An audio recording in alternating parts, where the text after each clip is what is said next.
So it's me again. It's been a little while since I've recorded one of these, but here we are. It's warm here in Charlottesville. I'm wearing my seersucker suit. It's an affectation, what can I say? And my Doughboys hat. Shout out, Burger Brigade, Spoon Nation. You know how it goes. Anyway, a couple months ago, I wrote this column about the nature of the president's revenge tour. Last year during the campaign, President Trump promised he would seek revenge in his second term. And when this was reported on or talked about, it was typically in the context of discrete individuals. In this column, I argue that we shouldn't think of it in terms of discrete individuals. We should think about it in terms of the nation itself. It's a little late presenting this column to you in this form, but I still think the basic argument is very relevant to our current situation. So let's begin. For as much as Donald Trump rambled and ranted and raved his way through the 2024 presidential election, he was clear on one point. When he was elected, he would get revenge. "I am your retribution," Trump said to crowds throughout the campaign. In 2016, I declared, "I am your voice." Today I add, "I am your warrior. I am your justice. And for those who have been wronged and betrayed, I am your retribution. I am your retribution." Not going to let this happen. This was not an abstraction. "I will appoint a real special prosecutor to go after the most corrupt president in the history of the United States of America, Joe Biden and the entire Biden crime family," he said in 2023. There were also the judges and prosecutors and politicians who tried to hold Trump accountable for his own crimes, both for the ones for which he was indicted and for the ones for which he was convicted. He refused to rule out an effort to prosecute Alvin Bragg, the Manhattan district attorney who prosecuted the Stormy Daniels hush money case against him, and he attacked Justice Juan Marchand, who presided over that trial, as crooked. Trump shared an image that called for former Republican representative and January 6th committee member Liz Cheney to be prosecuted in, quote, televised military tribunals, and he accused General Mark Milley, a former chairman of the Joint Chiefs of Staff, of treason, calling his actions, quote, so egregious that in times gone by, the punishment would have been death. Not great. To get his revenge, Trump would turn the IRS, the FBI, and other powerful parts of the federal government against his political enemies. He would hound and harass them in retaliation for their opposition to his law-stretching and law-breaking. For once in his political career, Trump isn't lying. As president, he has made it a priority to go after his political enemies. One of his first acts back in office was to remove security protections from former officials facing serious death threats, including his former Secretary of State Mike Pompeo and his former National Security Advisor John Bolton, both of whom Trump views as disloyal. Not only did he take away their protection knowing they were under threat, but he also publicly removed their security as if to entice their antagonists. Trump fired more than a dozen inspectors general at various federal agencies, most likely in retaliation for the fact that it was an inspector general who informed Congress about Trump's illegal attempt to pressure Ukraine to investigate Biden. Trump also tried to purge the Justice Department of any lawyers and officials who worked on the January 6 cases or who helped prosecute the January 6 rioters, who you'll remember he pardoned in full.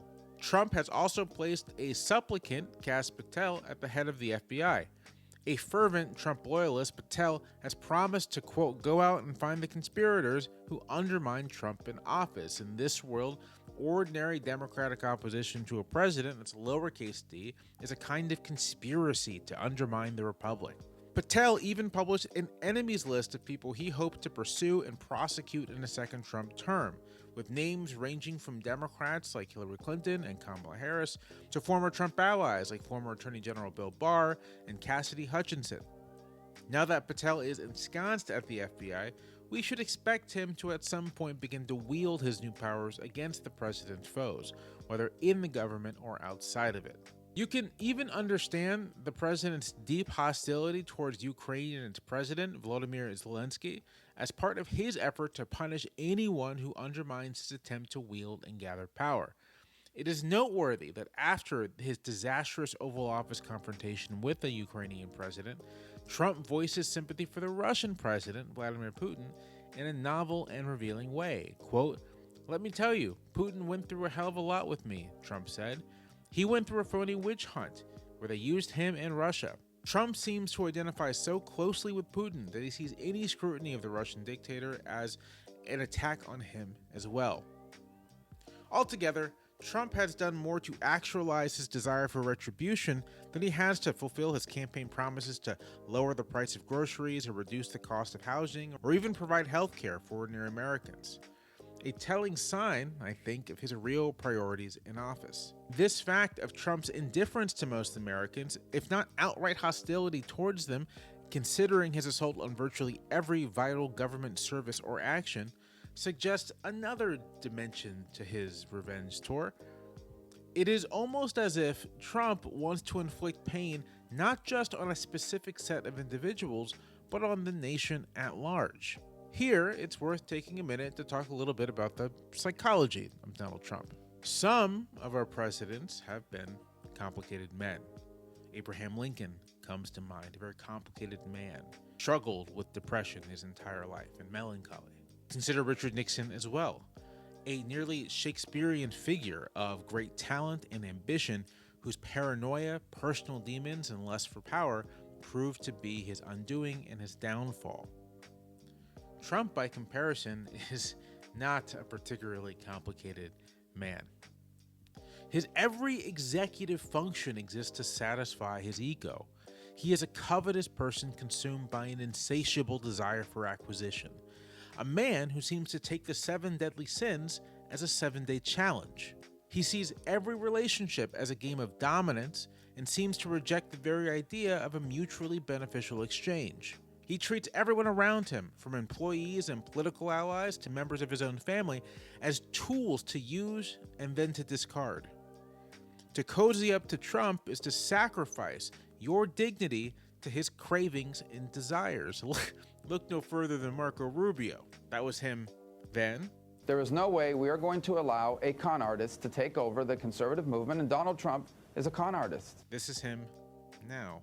Marco, do you want to say something? Yeah, Mr. President, first of all, I think the American people should be proud that we have a president that's promoting peace and the end of conflict on this planet. Understand these basic traits about Trump, and there is not that much to understand, and you can all but predict his behavior in a given situation. Yes, he is erratic and volatile, capricious and compulsive. But the common conceit that he is unpredictable is belied by the ease with which even a casual observer can plot his movements from A to B. For example, Trump will always reject the results and present himself as a winner if he loses a contest. This was clear in 2016. He even claimed then that Clinton's popular vote victory was the product of a legal fraud, and it came to fruition when he lost re-election in 2020. A psychic wound so grievous that the only way he could attend to it was to try to overturn the result. Because if Mike Pence does the right thing... Trump failed, of course, and spent the next 4 years stewing over his defeat. He made "Stop the Steal" his mantra and organized the entire Republican Party around the delusional claim that he was the legitimate victor in 2020. And while Trump went on to win the 2024 race, even capturing the national popular vote for the first time in his political career, it is not at all clear that the rage and resentment have subsided. It would actually be shocking, given what we know about his personality and his behavior, if he could regulate his emotions well enough to turn his anger into something more constructive, or at least less counterproductive. If this is his psychological state, then it stands to reason that Trump would want revenge against the public that denied him a second term, as much as he wants revenge against the officials who have tried to make him answer for his illegal actions. And it is frankly hard to describe Trump's months in office so far as something other than a retribution campaign against the American people. Under the cover of an audit, he has empowered Elon Musk, his de facto co-president, to take an axe to every program that helps ordinary Americans. The so-called Department of Government Efficiency has stripped funds or personnel or both from the National Institutes of Health, the National Science Foundation, the Consumer Financial Protection Bureau, the National Park Service, the National Weather Service, the Federal Emergency Management Administration, the Department of Veterans Affairs, and the Social Security Administration. It has degraded the government's ability to deliver critical services to tens of millions of Americans and is endangering direct payments to millions more. There is no apparent rhyme or reason to these cuts, which affect everything from Alzheimer's research and cancer research to whether or not your food is poisoned and the medicine you take will actually help you. There's only a nihilistic drive to cause as much damage and to make it as irreparable as possible. Now, one immediate response to all of this is to say that Trump is operating according to some higher level political and ideological perspective. And there is a cottage industry of observers who have given themselves the unenviable task of transmuting the president's tics and utterances into something like a calculated strategy, an intellectually defensible set of doctrines other than the thoughtless patter of an out-of-borough confidence man. But this attempt to make Trump sound coherent has always strained credulity. To ask anyone, for instance, to treat the president's display of childish anger opposite Zelensky in the Oval Office. You're not in a good position. You don't have the cards right now. With us, you start having cards. Right now, you don't. You're playing cards. You're playing cards. You're gambling with the lives of millions of people. You're gambling with World War III. You're gambling with World War III. And what you're doing is very disrespectful to the country, this country, that's back to you, far more than a lot of people said they should have. Have you said thank you once? As some return to Teddy Rooseveltian great power realism, which is a thing that someone actually tried to argue, is to demand that readers administer a self-lobotomy. Likewise, it takes willful blindness to Trump's own history of explicit racism to treat his crusade against diversity and integration as an embrace of meritocracy. Please ignore the people who's chosen to lead the government, rather than a function of the same bigotries that drove him to attack Barack Obama as illegitimate and unfit to be president. There is no evidence that Trump is a figure of deep thought or serious insight. There is no evidence that Trump is anything other than what he's been for his entire life in the public eye, an ego-driven creature of boundless envy and vicious overlapping resentments. Those resentments have led him on a grand tour of retribution against the entire American public, destroying our economy, weakening our ability to achieve upward mobility, destroying the nation's relationships abroad. As for the president's envy, well, if Trump wants anything, it is the untrammeled authority of the world's autocrats. He wants to be a Putin or a Viktor Orban or a Kim Jong-un. He wants to rule with unchecked power.